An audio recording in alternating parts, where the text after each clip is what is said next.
Hello, in this video I'm gonna show you how to build your castle within the game called Castle Wars Idle Islands.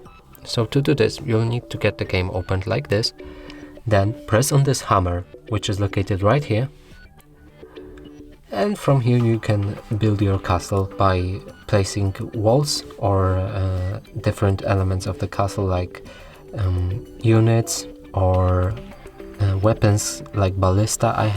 I can place it right here if I want, but keep in mind that it increases your power limit, and you can do whatever layout you want, like placing something here, then the catapult here.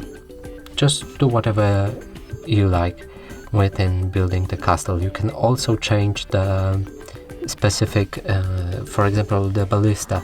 You can press on the ballista here, in this option right here, press on the ballista, and you can change the like the weapon, if you want the weapon to shoot the other enemy weapons, or you want them to have the low priority, if you want them to shoot the ruler or the troops. And you can change all of the weapons or units or magic by pressing this button or just selecting them on the screen.